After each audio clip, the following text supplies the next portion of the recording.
first panel for the day is Ecosystem Restoration, Challenges and Opportunities. Now, I would like to call upon our moderator for this panel, Dr. Prasad Modak, the Executive President of Environmental Management Center LLP and Director of eConnect Knowledge Foundation. Dr. Modak has worked with almost all key UN, multilateral, and bilateral developmental institutions in the world. These include the World Bank, IFSC, Asian Development Bank, European Investment Bank, UNEP, UNIDO, UNDP, etc. He is widely acclaimed as an international trainer. Last but not least, Dr. Modak has received several awards and recognition, and his name has been listed in Marquee Who's Who since 2008. Welcome, you, sir. Over to you. Thank you, Harsha, and a very good morning to everybody. And let me at the outset say that I would like to thank our partners, Legasis, BSc, to give this opportunity for me to moderate this panel on ecosystem restoration. The panel we have today has very eminent personalities. And I think it's going to be really a treat to listen to them and have a conversation. I'm going to run this panel more like a chat, requesting, of course, each panelist to say a few words and then pose some questions, and also ensuring that we have enough time for the audience to put some questions in the chat as well as go live. Our panelists here consist of Dr. Deepak Apte, who is the Executive Director of the Srushti Conservation Foundation. We have Professor Haripriya Gundimeda, who is a professor at the Department of Humanities and Social Sciences at IIT Bombay. We have Mr. Shalin, Shah, who heads Sustainability and Environment at Adani Ports and ECZ, as well as Adani Airport Holdings. And we have Namita, Vikas, founder and managing partner of auctusESG LLP, and she's also a global board member on Climate Bonds Initiative, UK. So this is a great panel, and all are my very good old friends. So it's going to be very informal, when I will talk to each, I call them by first names. Deepak will be the first one that I would like to request to speak. And, Deepak, this is you're the first speaker, and I would like really to set the stage and also tell a bit about what is this term ecosystem about? What's the status today when it comes to the health of the ecosystems in the country? And based on your experience, what do you see are the possibilities of threats as well as maybe opportunities? And give us a kind of a curtain raiser on this subject so that, all of us are on the same pitch. So over to you, Deepak. May I request you to make your presentation? Thanks, Prasadji. Can I share my screen? Yeah, please go ahead. I think this screen, I think it's not enabled. No. Yeah, it's not. Could someone help, Harsha? That you have to unshare the screen. There's currently a slide there. Yeah. So unless it has been unshared. Yeah, thank you. Yeah.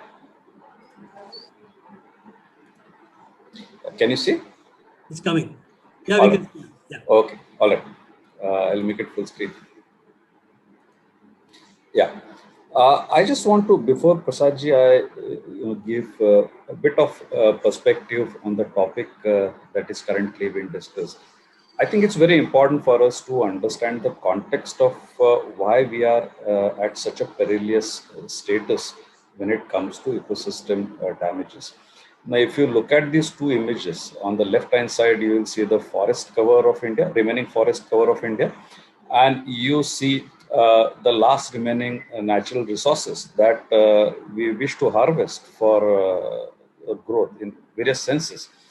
all are having absolute overlap with our last remaining forest, be it hydropower, be it coal, and you take a name of resource. Now, most of these resources are confined under the last remaining pristine forest patches that we have left in India, be it Central India, Western Ghats, Eastern Ghats, Himalayas, and Northeast India.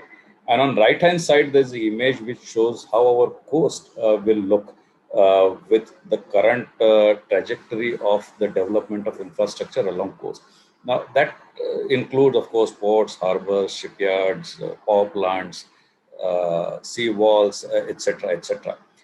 Now, given this reality that we have an absolute footprint on every single vital ecosystem areas of this country, our challenges are going to be enormous because we are talking about ecosystem restoration in a context of such a huge footprint that we will have on last remaining wilderness areas. Now, that itself is something that we need to dwell at length and find the best way forward in this direction.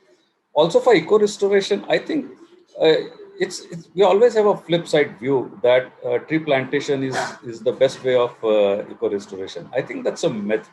There are a number of habitats which actually doesn't require plant trees to be there. In fact, tree removal is the best way for eco restoration, and I'll come to that with my next slide. Look at, for example, this classic case. Most of us are familiar with eastern seafront of Mumbai. We have a huge challenges here for both conservation vis-a-vis development. Our entire developmental focus of this urban conglomerate right now is in eastern seafront, either through our new international airport or through sea links that will connect Mumbai to the airport region, or there are ambitious plans of various key stakeholders like MMRDA, MCGM, etc., etc. Uh, Within this midst of the entire developmental scenario, we have an absolutely outstanding congregation of about 150,000 flamingos and more than 500,000 waders that use this absolutely urbanized kind of a setting. How we can strike a balance between conservation and development in this context is a huge challenge. And here, actually, restoration ecology has put every single scientific debate into a kind of a perspective that no one would really want to listen to. For example, this entire population of migratory birds, flamingos, which are local migrants, while as migratory other waders are transboundary migrants. They are visiting this urban seascape not because exclusively of a mudflat. These mudflats are super rich because our power plants, our refineries are pumping in warm water. Our urban conglomerate is releasing untreated sewage, and sewage and warm water is a perfect combination to have a very productive mudflats.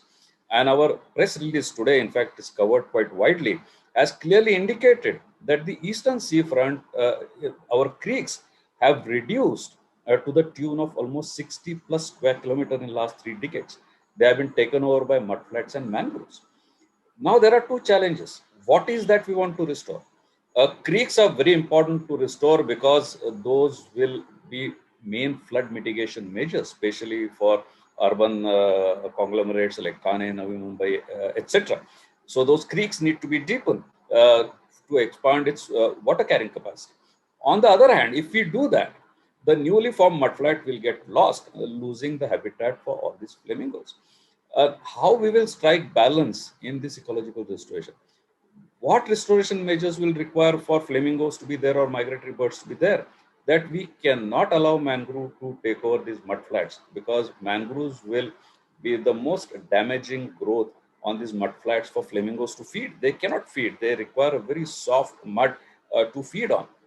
So in this case, eco-restoration means removing those mangroves which are coming into these open mudflats and allowing these mudflats to be pure mudflats. But at the same time, a deepening of channels should be such that it will not allow this mud to get lost. If we don't do active restoration in this area, it is quite possible that we have already got more than 60 square kilometer of mangrove and mudflats taking over the creeks. Another 30 years, it will be another 60. And the Thane Creek will no longer be a Thane Creek. It's going to be an absolutely flat mudflat and a mangrove patch. which is neither helpful for city for flood mitigation, neither is going to be suitable for flamingos. Therefore, we have to look at ecological restoration in a context and in a perspective. And this slide clearly tells you how flamingo population trajectories, increase in flamingo population trajectories goes in sync with expansion of mudflats into the eastern seafront. And I think eco-restoration will require such scientific inputs. There is another study which I have been doing in Lakshadweep for almost 2.5 decades, where 1998 El Nino, for example, have almost killed more than 80% of coral reef globally. Lakshadweep was no exception. And as nature is, it's quite resilient. If it gets a little bit of space, recovery process is there, but in a very different context. As you know that hard corals do not like sea surface temperature, and more the sea surface temperature, there's going to be more mortality that we are seeing globally for coral reef because of the tiny algae which stays inside this animal. Now we already know that Arabian Sea is, and you must be listening into news with increased frequency on the west coast. One of the reason is increased sea level temperature anomaly, which we know for last 2 decades. Our study clearly show that 29 degree is what is a minimum temperature range you get in a summer in Arabian region. Most of the storms start emerging from Lakshadweep region. Here, naturally, what has happened, because hard coral has gone diminished because of this elevated sea surface temperature related mortality, is taken over by the soft coral complex. Now, soft corals are not that vulnerable to sea surface temperature because they don't have zooxanthellae. So it's a natural process of restoration that nature follows. However, all our intervention those far into Lakshadweep we are trying to do more and more hard coral restoration, believing is that that's the best way forward. That's not the best way forward because we will have elevated sea surface temperature, and more we do restoration, more mortality it will cause it. So you need to go for a revolutionary way of thinking of eco-restoration. In this particular case, for example, more resilient corals from the Gulf of Kutch, because that is the northernmost distribution of coral reefs in India, which has got far higher thermal tolerance. Maybe the same species those exist in Gulf of Kutch, we need to bring them back, which are heat tolerant species, and put them into Lakshadweep as a restoration policy. So unless we look at the scientific context of eco-restoration, all our investments that we are doing today under the name of eco-restoration, be it plantation, are not going to yield us a great amount of results. We don't need trees in grassland areas. We don't need plantation in desert. We don't need plantation on mudflats. And therefore, eco-restoration strategy has to be in a right perspective and in a right context for whom we are doing eco-restoration. If our purpose of doing restoration for more and more flamingos to come, then our mudflats has to be non-vegetated mudflats. We have to remove mangroves. There's no way you can save these mudflats for flamingos with growth of mangroves. So all I'm trying to say is that nature has its own recourse of restoration. The best way of eco-restoration is leave that space to nature, and nature will restore itself in much faster way than human intervention. But there are areas where we require assisted restoration. Then assisted restoration require a very strong scientific inputs. Without scientific inputs, in fact, we'll end up doing more damage to the environment than the good. I can give plenty of examples where wrong restoration strategies have led to more destruction of environment than doing good. So good intent, if it is not supported by good science, will end up with disaster. And therefore, I think it's a high time that we have a proper climate resilient restoration policy for the country based on habitats. Thank you, Prasad. That's a limited point. I'll be happy to take questions. I think you really, Deepak, have set the stage. I think you emphasize the importance of science. And I would add further that you also need a very systems approach. You've got to look at the system as a whole and then embed science so that you come up with something which is tenable and sustainable and effective. But to me, sometimes, Deepak, I feel restoration is an afterthought, it's a reaction.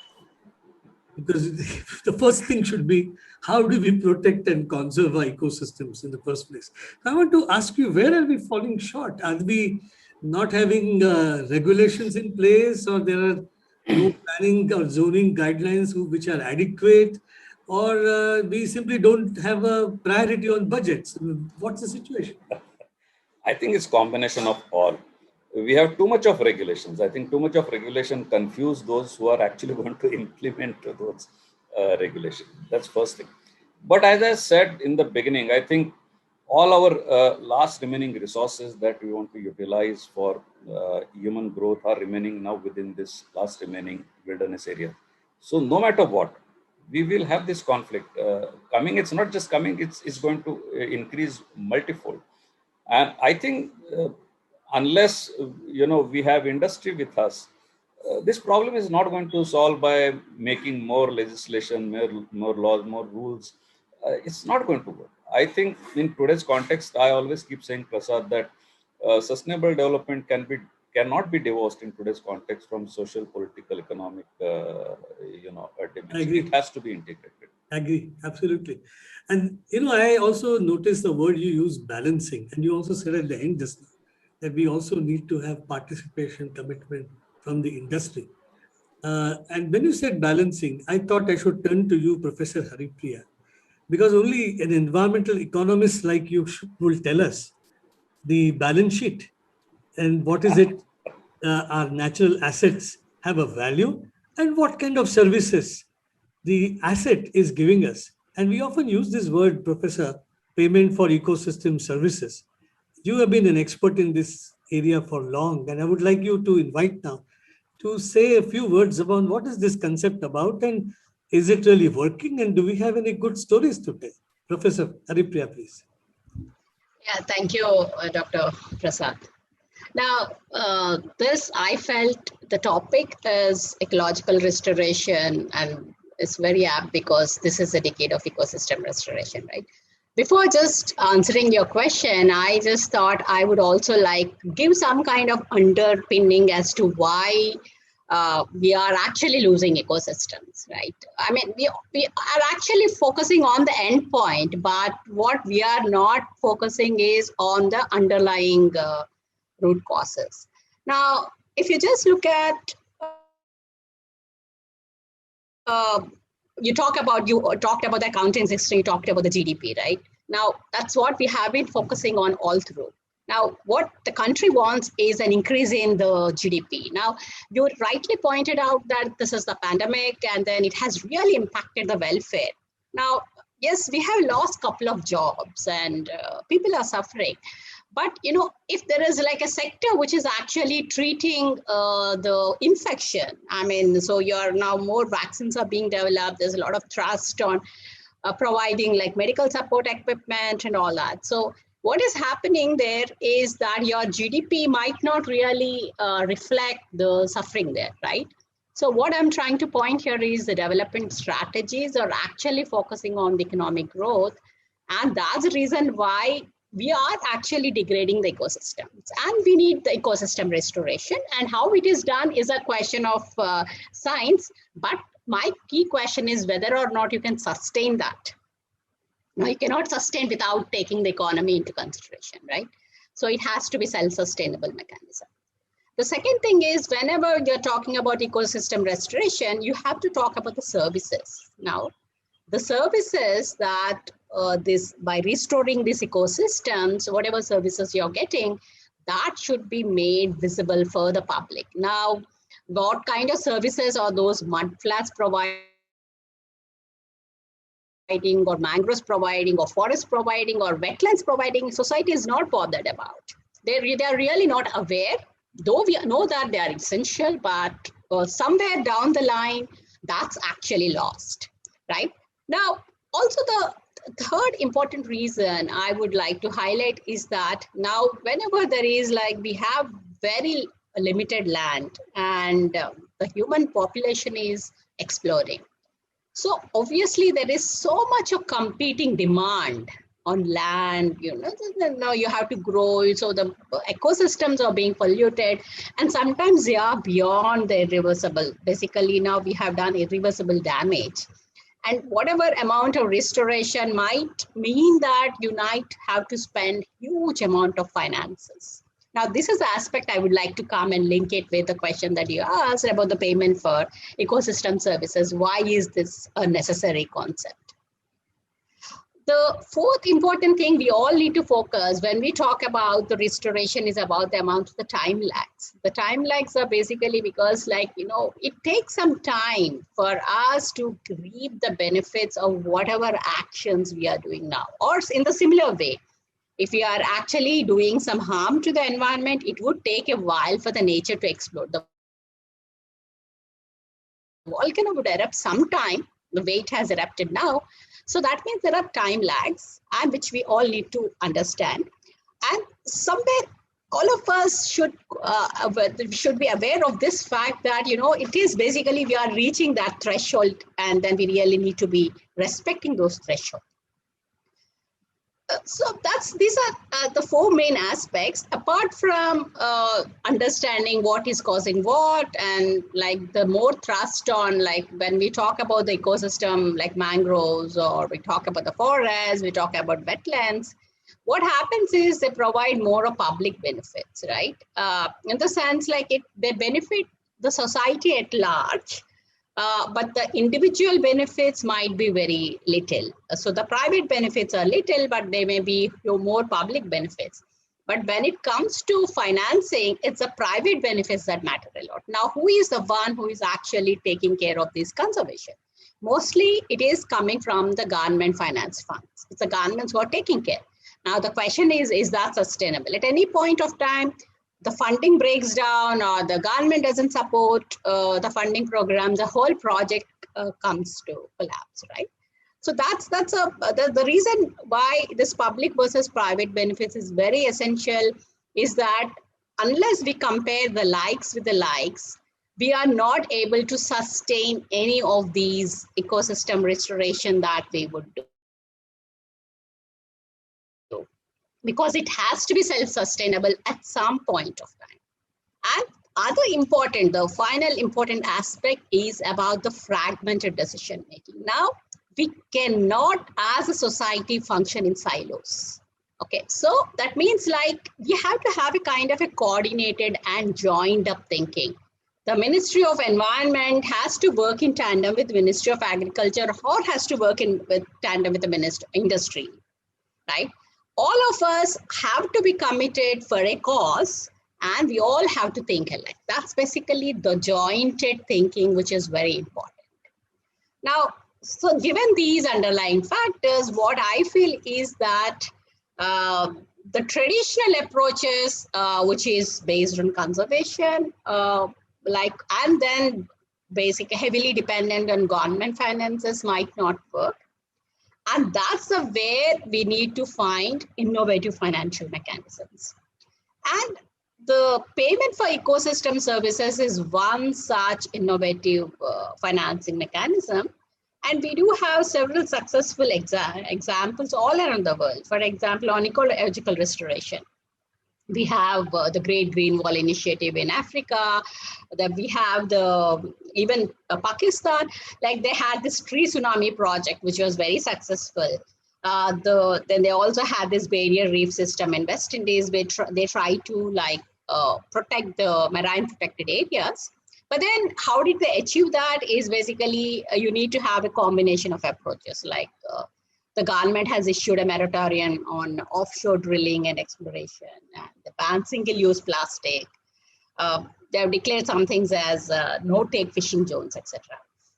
And so there are a host of regulatory approaches which are available to us. In addition, as I mentioned, because of this invisibility of the benefits and the costs, what the payment for ecosystem services is trying to do is, it's like one of the reasons why the problem exists for ecosystems is because of the lack of property rights. Okay, now who owns nature? Nobody. Who owns the oceans? Governments. It's like it's free for all and it's not owned by anyone. If that is the approach, we'll not be able to conserve. So in this payment for ecosystem services, what we try to do is assign, like there should be a clear beneficiary and someone who is being impacted, right?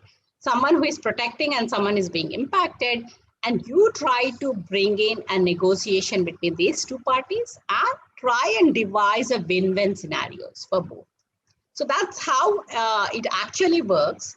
So it's a kind of cohesion agreement, we call it, wherein you're trying to strike a deal between two parties in order to make sure that both are better off.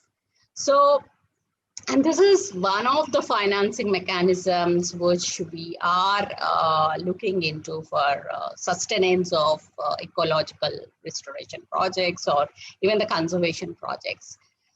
So what we try to do here, so it is basically, for example, the downstream user, there is a downstream user who requires clean water, right? But there is someone upstream who is creating potential damage to this clean water. Now, the obvious solution is now strike a deal between the upstream and the downstream user, okay? Because I'm the one who is polluting and someone else is benefiting, the beneficiary should negotiate with the party who is polluting and should be able to compensate him for not polluting the lake or whatever the environmental service that we are talking about, okay? When we are able to do that, then we are able to like strike the deal because both are better off and this would be a successful agreement. Professor, Okay. tell me, Yeah. that now that you brought this point, I mean, you used the word coalition. Yeah, please. Yeah. You said partnership. I think you also hinted public-private partnership. Right. I hear some good stories coming from Uttarakhand and Himachal Pradesh on system services payment. Right. What's your experience? Are these great examples to be cited in Himachal? Yes, there are certain examples, but see what is we do not really have a backed government mandate. We do not have a legislation or any such policy about payment for ecosystem services in India as yet. But what is happening is only an indirect way. Like, you know, there are some examples. For example, Wuhan, Himachal.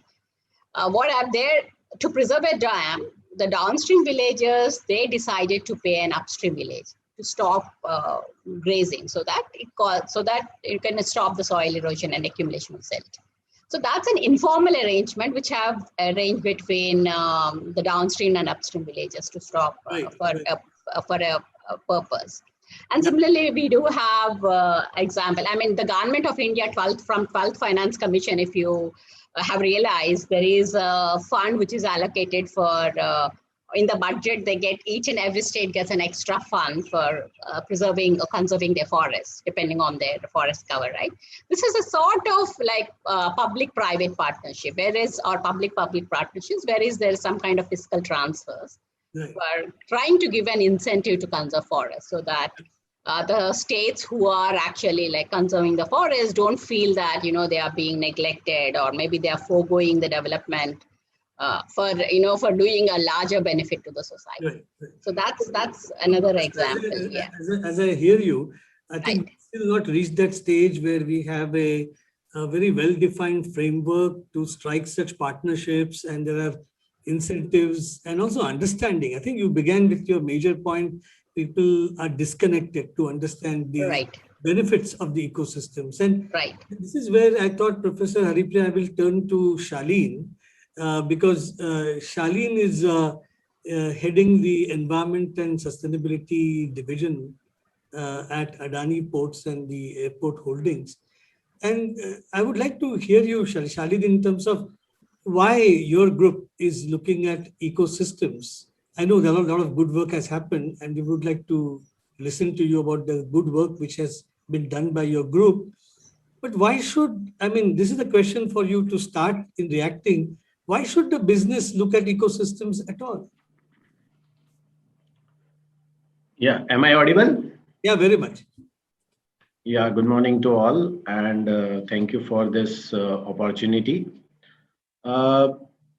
As ecosystem services are critical to businesses for achieving this sustainable development, businesses are faced with challenges and risk of overexploitation of natural resources, land use change, habitat diversion, climate change, and pollution, which are leading to the degradation of the ecosystem services.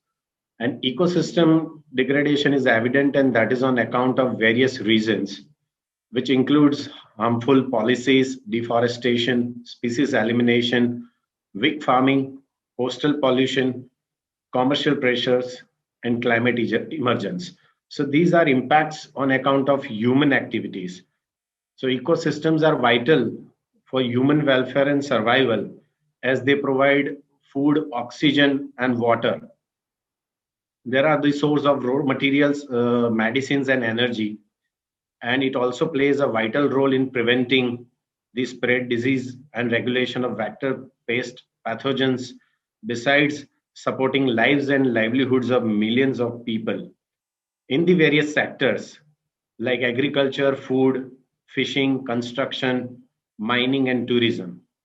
It also provides a planet-wide benefit like climate protection and biodiversity conservation. So health of humankind is directly linked with health of ecosystem. So if we don't act, then cost of inaction will be higher than the cost of action. So that's why all businesses are equally concerned with ecosystem conservation and protection.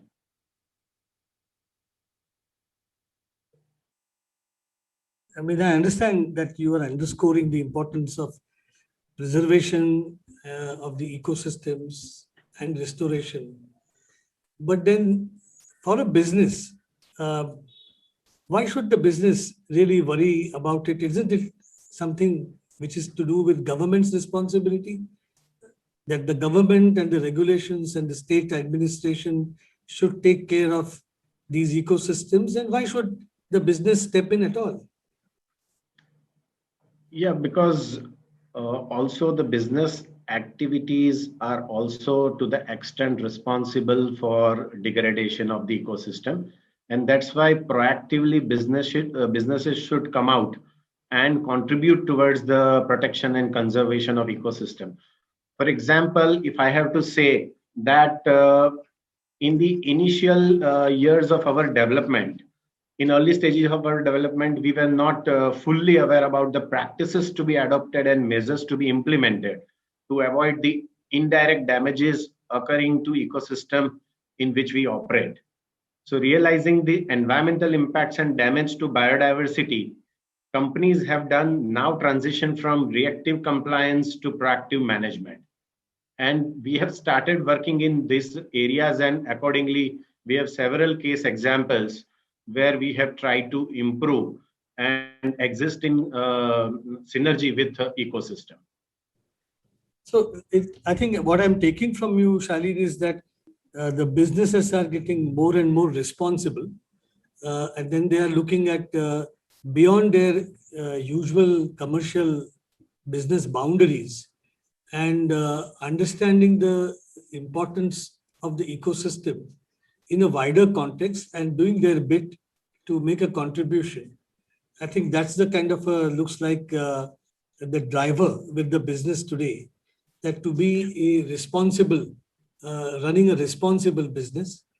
And I think that's great to know that many companies you said are already, joining. I think I was told there is also a Indian Business Biodiversity Initiative, IBBI, which is one example where many of the Indian businesses have come together in the interest of the protection of the ecosystems. So thank you for this inputs. And it takes me to you, Namita, because what I'm hearing that government alone, I think Professor Haripriya also voiced, government alone is not able to provide the required finances. If we were to really take this on a scale, we'll have to somehow introduce natural capital into markets. And that's the way I know, Namita, for years you have been working, raising green bonds, and you've been also involved in nature bonds. And tell us, Namita, what's the story? What's going to be seen in the next 5-10 years? Do we have nature bonds coming in? Is the market going to come on board? Over to you, Namita. Thank you very much, Prasad. It was very interesting to hear all the other panelists give their perspectives. As Haripriya very rightly mentioned, the connect between natural ecosystems and socio-economic activity is well established. And if business as usual continues, wherein the world's ecosystems have already declined in size and quality by almost 47% versus the estimated baseline, then loss to biodiversity will represent an economic loss of $479 billion per year. And as it is almost 50% of the global GDP is said to be moderately or highly dependent on nature. So to tackle the interlinked crisis of climate, biodiversity, land degradation, a total investment, and I'm talking at the global level, is about 8.1 trillion that is required by 2050. And on an annual basis, the global investment is about $536 billion. The current financial flows remain in between 50 to 80 billion dollars per year, clearly dwarfing the current requirement. So there is indeed a huge investment gap, which is only worsening as public incentives and subsidies that are potentially harmful to the biodiversity are estimated at about 500 billion per year. So this is causing the huge damage to the ecosystem. So Haripriya very rightly mentioned about the downstream and the upstream and the coalition that needs to be brought about. So mere scaling back of such harmful financial flows would reduce biodiversity financial needs or the ecosystem restoration financial needs in the long term by reducing the adverse pressure on the ecosystems, but at the same time, I think, there are many challenges that one needs to take into account. So there is lack of measurable data or information about the needs, priorities, project performances, expenditure. And this makes it very tough for mainstream investors or even international developmental partners to commit support to recipient countries. So on the India front, while the land is, while all these are mostly owned by the government, the core funding is administered by the MOEFCC, and non-core funding comes from other ministries within the government of India. What we've seen is, while public finance, and it's well established that is not enough, private finance is mainly from sources like philanthropic foundations, corporations, some institutional investors, but mostly stemming out of CSR of private sector. And that also amounts to 3% of the total CSR expenditure that has happened in the data that's available for 2019-2020. So while private sector needs to look at investing in these kind of structures, natural ecosystem investments, etc., there are, like I said, the involvement is the intent may be there, but ultimately the private sector looks at risk and returns, and the interconnectedness between natural ecosystems and social economic activity has to bring in this whole model of risk and opportunities. I want to quickly go to the challenges to highlight the fact that as to why private sector investing mainstream is not there. So projects are often based on unproven concepts and technologies. This makes the perceived risk as very high for investors. That implies developers are often unable to show a track record in terms of the cash flows generating projects or even scientific data evidence. So in India specifically, largely asset collateral driven bank lending culture makes it very tough to get credit for such high risk perceived nature projects. Then there is high dependency on externalities and the variables involved. Now just look at it, that the climate risks alone has added so many variables that any minor fluctuation to any of the projects potentially reduces the expected cash flows and therefore increases the profile or risk profile of the project and decreases the investor interest. Third is the long gestation period. Any nature ecosystem projects start producing cash flows only after a few years. We know that. And given that mostly long tenor projects are not very attractive because financiers are looking at short-termism in terms of short to mid-term returns, I think that's one of the obstacles. And then, biodiversity projects also have multi-dimensional benefits, of which some are very difficult to quantify and hence to monetize. So for example, preservation of wetlands can help avoid floods. But how does one translate that into measurable benefit for communities and investors? So I know that there have been efforts that are being made on natural capital accounting, and there is an opportunity cost and all those costs that have been added. I'm sure Haripriya and the teams are working on all these kind of aspects, but there's a lot of work to be done. There's a lot of awareness and education, especially within the investors, that is required. But there is huge opportunity. There is almost about $75 billion, $75 billion to $300 billion that is required in the next decade globally. India, Niti Aayog and other numbers also show that India requires over $6.5 billion towards ecosystem restoration and biodiversity kind of projects. What we have seen is worldwide global examples where the right regulatory conditions exist and where structuring of partnership-based financing models are there. Projects have been successful, or private investments or private finance has flown through. However, the scale is not there, the required scale. So if you look at, there are economic policy instruments like positive incentives that provide price signals to producers and consumers to behave in an environmentally sustainable way. And these deliver incentives to achieve objectives more cost effectively and enhance the ability to mobilize finance and generate revenues. And then, of course, there are market-based financial instruments like climate or biodiversity funds, right? So one example I want to take from Indonesia, and that is the Italia Climate Fund that focuses on projects aimed at RED plus actually, under RED plus. And it is supporting the scale up of Sumatra Mirang peatland project with an impact investment of over 5 million euros, which is about and this is over restoration of more than 22 hectares of peatland rainforest in the Mirang region of Indonesia. Now, rehabilitating the area would reduce carbon emissions to 4.9 million tons of CO2 and equivalent of taking almost about 10 lakh cars off the road, And there are similar models like this in Indonesia. The Tropical Landscape Financing Facility, a partnership between BNP Paribas, which is a private bank, UNEP, World Agroforestry Center, and another financial company, they raised 95 million in sustainability bonds to fund rubber plantations on degraded land with an aim to increase the biodiversity buffer zones. So what I'm trying to say here is that the opportunities are there, and there are many examples. However, in India, we have not seen this potential of mainstream finance coming to the projects, impacting large communities, as also there are dependencies. And I think that is another perspective that we need to take into account. You mentioned about bonds. I think one of my favorite examples is what the IFC did, and this is under so blended finance structuring. So a lot depends when finance flows through. I think it's very important to understand that a lot depends on structuring. So if you look at what IFC did in 2016, they issued the first of its kind bond that gives investors the option of getting repaid either by carbon credits or cash, raising.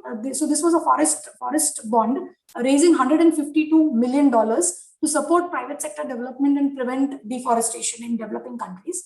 And what it demonstrated is the power of innovative capital market mechanisms to unlock private sector funds for forest protection. And they had major institutional investors like CalSTRS, Treehouse Investments, QEB, and the others. And the proceeds would be supporting the private sector lending in emerging markets. So I think, these kind of models need to really go to scale. So while there are products like environmental impact bonds that look at competitive risk-adjusted returns, etc., these are still smaller and not gone to the kind of scale or the kind of requirement of capital that is necessary. Right. Yeah, Namita, what I'm hearing you is that there are opportunities, but there are challenges quite a lot.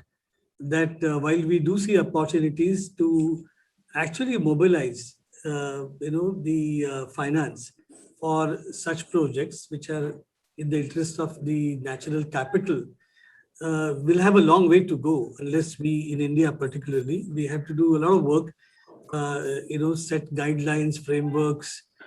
We do some pilots, how these models work. Only then probably we'll see some light at how do we bring in more and more, the commercial capital and the finance. What we use the term sometimes conservation finance, and take it at a higher maturity. Some people also say that maybe why not auction and lease the natural assets, and this is how one could do for a period of time a transfer of that asset. Deepak, a transfer of an ecosystem given under conditionalities that you preserve it, and monetize it if you do well, and then, get into the market. There can be very many hybrid such models. And, you'll be surprised that these discussions have been going over the last 60, 70 years. And the United States was the country where you see auctioning of the natural resources as a topic of research itself. So, friends, I think I'm going to now go to the audience, and I was looking at the chat box, and there are already a few questions. Some of them are more of expressions, and some of them I wouldn't like to bring in, which are very specific, asking Deepak your opinion about RA Colony. I'm going to avoid such questions. Here, our theme is different, but I would still like, instead of the chat box, to open up 4 or 5 live questions. So please either raise your hand, or you may just unmute and put a question. And I would suggest to, in a case where you want to ask that question specifically to any one of the panelists, please mention so. And I will request then my colleagues on the panel to give a response. So given the time constraint, I think let me limit to 3 questions at this stage. It's an open house question. Yes, so please go ahead.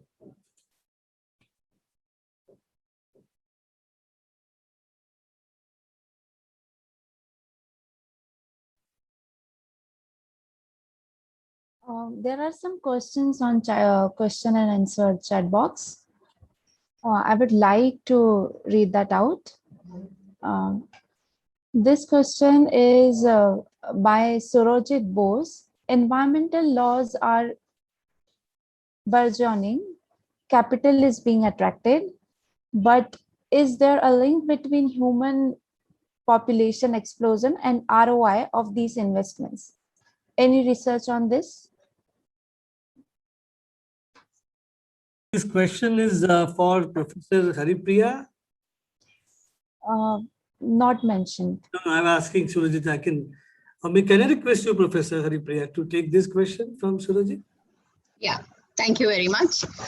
Yes, we have environmental laws, but the implementation has been quite limited because of there's a lot of asymmetric information, as I mentioned, like, there's a lot of moral hazard, or even in case of organic products, like there's a lot of adverse selection, because we really do not know where is the problem. So that issues are definitely there.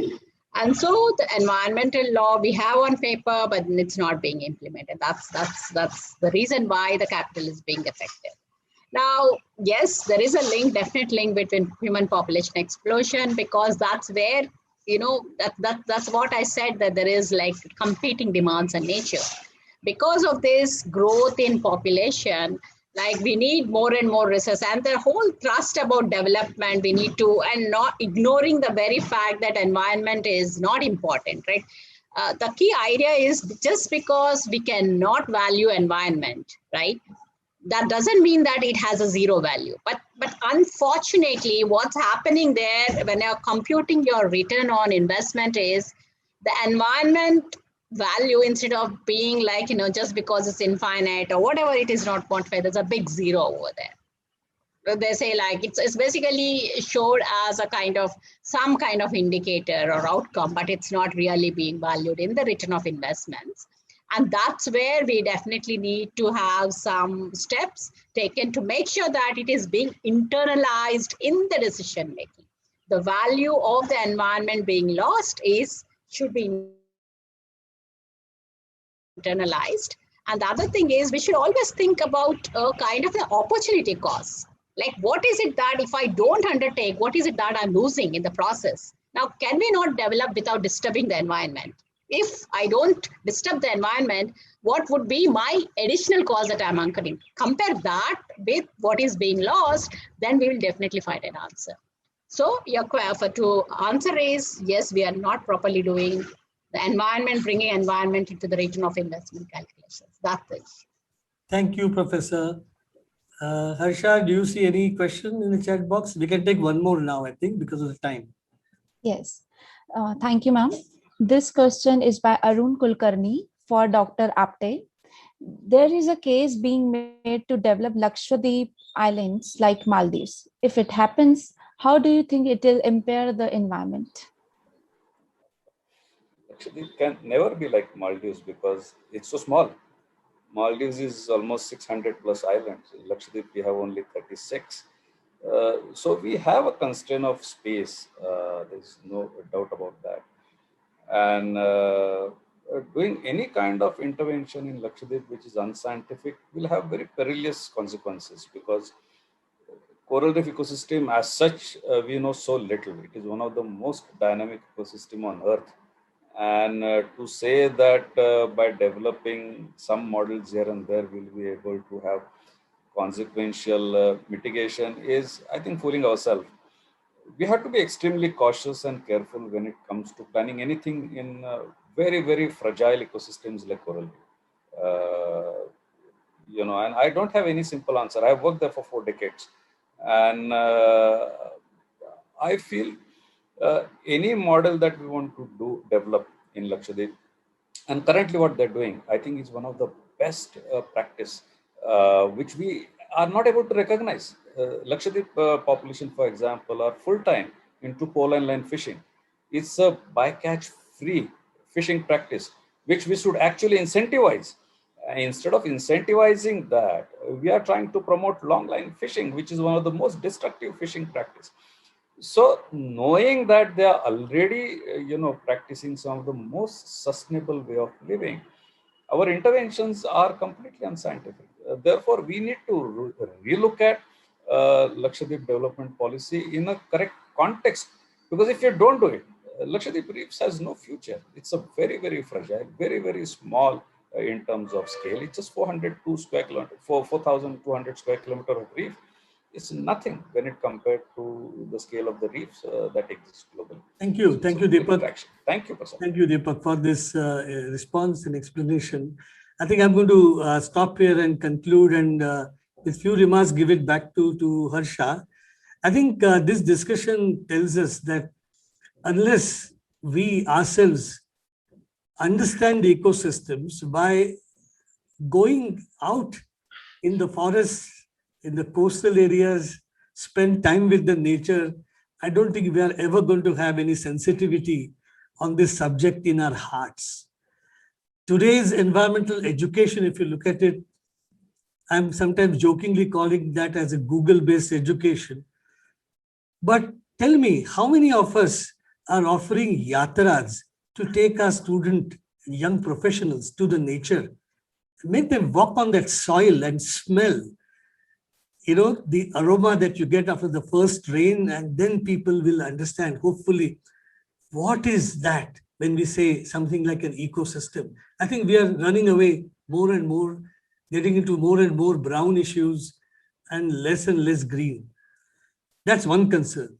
The second is, since people like you, Deepak, have been chairing many of the impact appraisal committees, I would say ecosystem protection is one of the least emphasized component of the environmental impact assessment. So there is a neglect of that subject even at the policy and regulatory level, although we have all the words in place, but what we see on the ground is a disconnect between what we expect that will happen in the impact assessment. And coming to the points like what Professor Haripriya said, it's not the GDP, right? We are looking at the gross ecological product, the GEP. And if we were to use those measurements, our GDP would fall at least by 3 to 4% than what it is. Moment we bring in the damages or the restorative work, which we have to do to the ecosystems. And while Namita, you mentioned that there is a great opportunity for bringing in conservation finance, I think maybe I would say we need to sensitize and excite SEBIs and the RBIs and the ministries of environment and the bureaucracy there to peg it down, to bring it up in a form that how can we achieve what is being done in other countries in the interest of nature. And I would say people like you, Shalin, you'll have to showcase more and more examples of responsible businesses who are pledging towards the conservation of biodiversity. So with these words, let me close this panel. It has been exciting to hear each one of you, and wonderful that you fielded all the questions and expanded further to what you initially spoke about. And Great to have you. Thank you. And I give you back again to Harsha.